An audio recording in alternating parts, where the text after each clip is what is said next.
Well, swimming is not in the greatest spot right now as a sport, kind of as a whole, but also this video is going to kind of focus mostly on college swimming and what's happening with the house settlement and roster cuts and the next couple of years and what they might look like, as well as just touching on what to do. I've had a lot of swimmers reach out to me, and it's one of my favorite parts of this job, without a doubt in my mind, without question. One of my favorite parts of this job, and luckily, I think the rapport that I've built is swimmers typically feel comfortable reaching out to me or coming up to talk to me or ask for advice.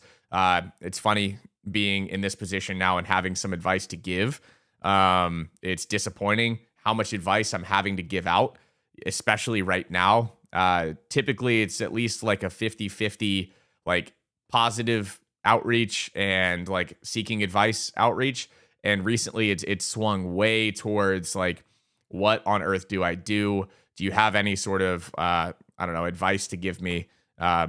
Just because of the way that swimming is right now. So I'll give you all a little bit of a background on where things are at, what I think is going to happen as a result of this house settlement in college swimming, and what that looks like nationally and globally. Swimming in general right now is not in a great spot. It's not. Club programs are closing down, memberships are down, pools are closing down all over the world, and it's just not great. And I think from my perspective, that is the result of a lot of inaction and our inability to progress as a sport and keep things exciting and keep things fun and keep people interested. We have this grind of a sport that is basically just work out as much as you can and take one shot at accomplishing some arbitrary goal that we set, that is either trying to go a little bit faster or trying to place at, a certain level at a certain meet one time, right? And then you get back to work. And then we fall back into this pattern of, why do we keep having people leave the sport when in reality it's set up to be just an absolute grind with either failure or success followed by a big lull of get back to the grind. So I think our inaction has kind of landed us in this situation that we're currently in. We've got pools closing all over the world. I mean, you can talk to people over in GB, you can talk to people over just in generally in Europe, and in the States as well. We've got club teams shutting down. Most specifically, there's a club team in Alaska that's shutting down, and they don't have a surplus of club teams up there. There isn't like we'll just switch over to this club team 20 minutes down the road instead.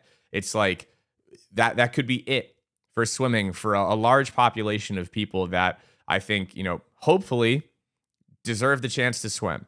And deserve the chance to swim in this context is kind of a weird thing to throw out there, because do we deserve to have all these opportunities? Like, a lot of governments are going to subsidize pools and keep them alive and this and that. But how do we make pools and swim teams and swimming in general more valuable so that we are a little bit more guarded against stuff like this? Now, moving beyond the pools and subsidizing pools via the government and all of that stuff, and moving a little bit more into what I think most of you clicked on this video for, the college swimming landscape and what is going to happen with these roster cuts in the next couple of years. I'm going to start things off with just giving you the harsh reality of, if you are a current college swimmer, if you are a current recruit, or if you are like in the next phase of like about to be recruited, it is going to be a very difficult, confusing, and complex time to be in this sport at that level. If anyone tells you that it's, not going to be complex and dynamic and a lot more intense than when I was swimming, they're lying to you. It is going to be a lot. And especially for a lot of these kids right now in college that have gotten cut. That's a reality.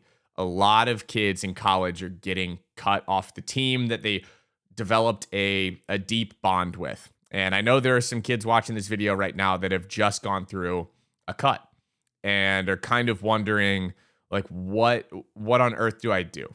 Right? Recently, I had a conversation, and I'm going to keep him anonymous, with one guy that actually just got cut from a big program. And that's not going to narrow it down, because a lot of big programs are doing a lot of big time cuts right now. And he reached out and just said, I'm not sure what to do. And my response was, does your gut tell you that you want to keep swimming? And the response that came from that was a little bit variable. And I kind of came back and said, you are not your best times. In 5 years, you're going to look back and be glad that you did what you did. But if your gut tells you that you want to keep swimming, if you're at the power 4 level, and this is a reality in this world right now, there is a place out there for you to go swim. And that's where this whole thing kind of takes shape. All right. So college swimming right now is going through aggressive roster cuts. At the SEC level, men are coming down to 22, some down to 30. I think women's programs are coming down like into the 30 range. But the main issue is that these teams that have like 42 people on them, men's teams, are coming down to 22. So say you've got, let's just make up a university. You've got Europe University, and they've got 42 guys on the team. They are a top 5 title contender on the men's side. They've got to cut 20 guys.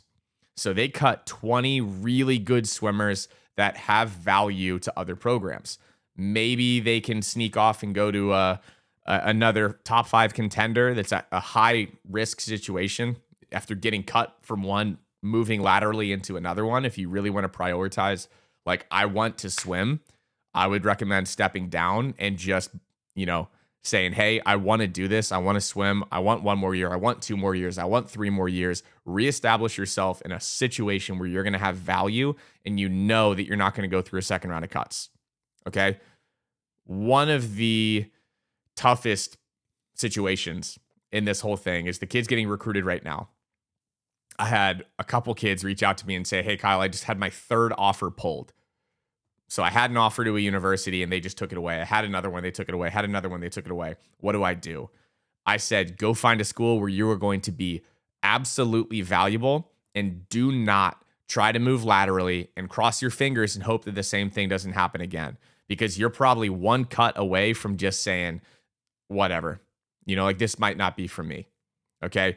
The landscape in college swimming is going to change aggressively over the next couple of years. Aggressively. All right. Being a small fish in a big pond is a risk. It's absolutely a risk. Not being a 4-year contributor to a conference title or an NCAA title, if you really want to go up to like the Floridas and the Georgias and the Tennessees and the SEC or the Texas, it is a risk to go in there and not be a core piece of the puzzle of a national championship contending team. That's real. All right. I tell people a lot that this is something that's happening to us, not for us. It's the result of something else, and it's something that we're going to have to deal with. I am heavily against the aggressiveness of the axe that has come down on these roster cuts. It is unbelievably brutal for these kids that are locked into an education, have a great team and bond built with their team and their coaching staff and all of this. And also it's mean for the coaching staff to come in and do this aggressively. Cut 20 people. Like, a lot of us think a lot about the swimmers in this scenario. Coaching staffs have an unbelievably difficult and emotionally taxing job on their plate as well, with cutting a bunch of kids that they've come to like look at as, part of their family, right? A good coach is going to look at their team as their family. And having to cut 50% of your family is brutal. We can go down the rabbit hole of, should we have teams that have 42 people on them, or is that a little bit bloated? We can go down that rabbit hole another time. Cutting 50% of your roster is not a fun thing to do at all. All right. What's going to happen is those 20 swimmers from Europe University were coming back there. That's my ADHD brain holding on to something and then coming back. Those 20 swimmers are going to go somewhere else. There's not room for all 20 of those swimmers from 15 different universities or 30 different universities to just trickle down and find spots and have that just be the end of it. Those spots are going to get filled by these swimmers, and those other coaches are going to have to make room. You can't have a 60-person roster.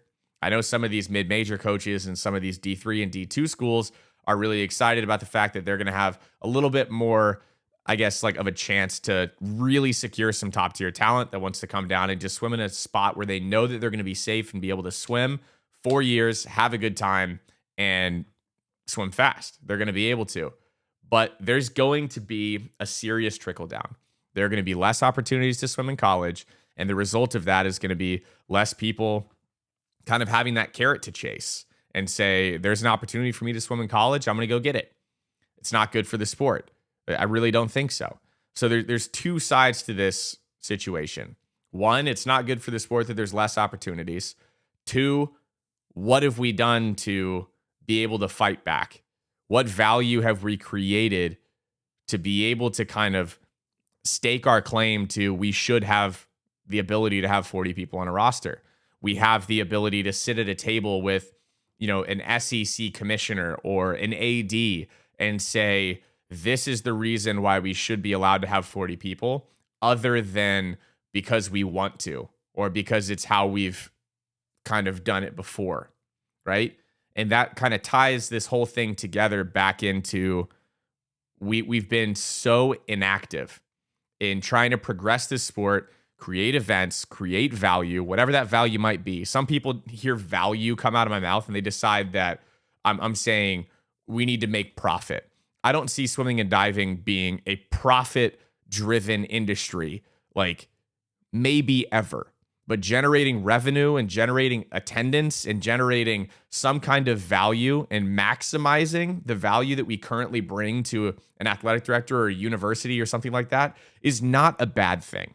There is a group, and it's unfortunately a large group of individuals in the swimming space that think trying to progress with the sport, trying to tinker with the sport to create the best product possible is like ruining the purity and the sanctity of swimming.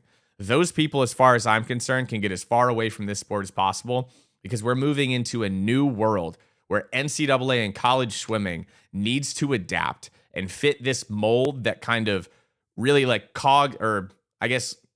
just works in the machine of college sports.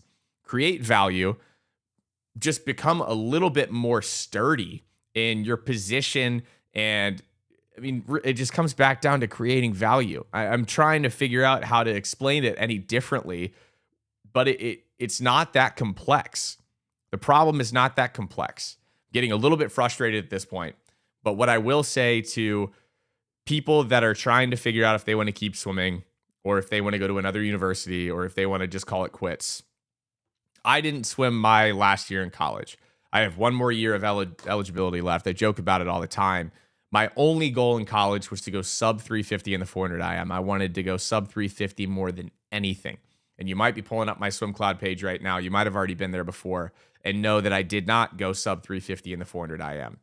Sitting here right now in front of you, no, I'm just kidding. I don't care. I'm proud of the athlete that I was.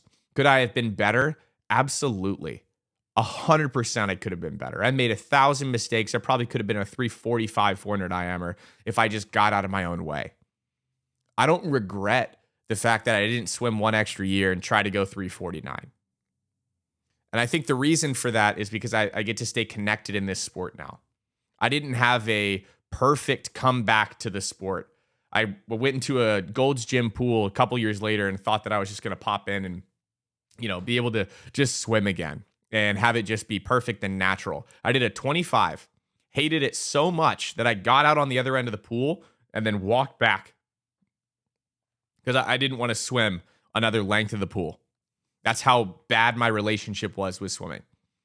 This community and getting to swim in a 33.3 yard pool where I got to abandon everything that I knew about splits, intervals, times, all of that is the only reason that I am back in this sport now.